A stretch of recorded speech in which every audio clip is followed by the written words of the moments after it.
Hello, apa khabar wahai peminat Warner Bros yang dengar Warner Bros ada banyak hutang yang katanya akan dijual, tak tahulah akan dibeli ke tak. Sebelum tu saya tanya, adakah anda dah tengok channel YouTube S. Lamli? Kata dia jarang. Ya, itu memang saya, sebab saya guna nama S. Lamli sebab apa? Sebab saya tengok ada 3 Lamli. Sekarang dah ada 4. Ya, walaupun saya tak berjaya kumpul duit untuk buat filem. Okey. Sekarang jangan lupa tekan butang loceng, butang subscribe ya. Jangan lupa. Ya, doakanlah supaya Kedah ni, yang Sungai Petani, daerah Padang Terap, supaya ada studio filem. Amin. Yang studio animasi. Semoga Kolengang yang Sungai Petani ada studio filem yang studio animasi. Amin. Ya, Warner Bros adalah studio filem yang studio filem animasi yang juga lakonan. Ya, Warner Bros macam Disney. Ya, selalunya bersaing lah.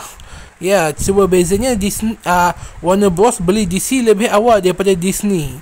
Ya, sebabkan DC cuma ada 2 huruf, jadi mereka ambil W B. Ya, gabung Warner Bros. Ya, macam saya tahu, ya, Warner Bros adalah pembuat filem yang teruk. Mereka selalu masuk campur urusan DC Universe. Ya, tapi akhirnya mereka dah tak campur tangan selepas James Gunn jadi pengarah filem. Sebabkan banyak hutang, mereka tak tahulah. Saya tak rasa mereka akan jual DC pada Disney. Sebab Disney jauh lebih besar. Saya tak yakinlah mereka akan beli DC sebab banyak ni karakter Marvel yang belum popular, yang belum berjaya. Ya. Okey, jangan lupa tekan butang loceng, butang subscribe ya. Yang saya harap filem DC tetap teruskan walaupun Warner Bros banyak hutang.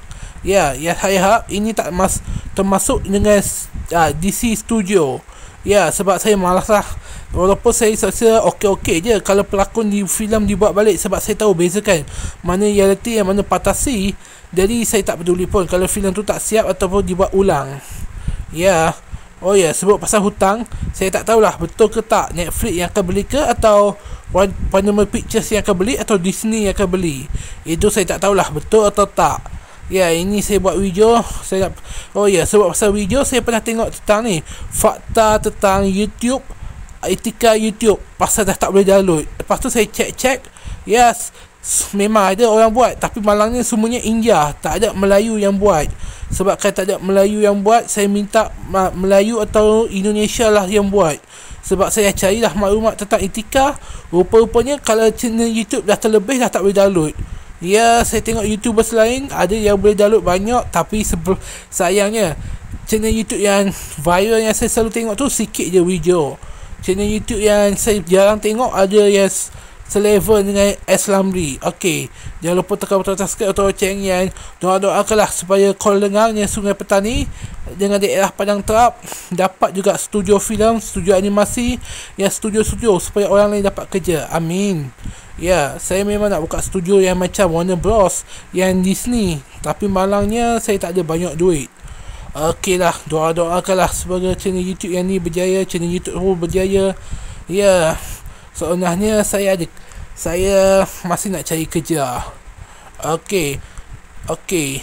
Semoga satu hari nanti banyaklah studio filem, yang banyaklah kilang, yang berharga, banyaklah orang sewa.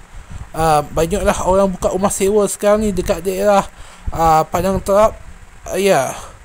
Okey, jangan lupa tekan butang loceng, butang subscribe, dan sila komen kalau anda faham apa yang saya cuba cakap ni pasal Warner Bros ni. Kita tahu mereka ada taman tema, seperti KAU pun ada taman tema, tapi malang ni tak sehebat Warner Bros atau Disneyland. Ya, Warner Bros Land, ya, saya tak pernah tengok taman tema tu, jadi saya tak boleh jawab. Okey, itu saya cakap. Jangan lupa tekan butang loceng, butang subscribe.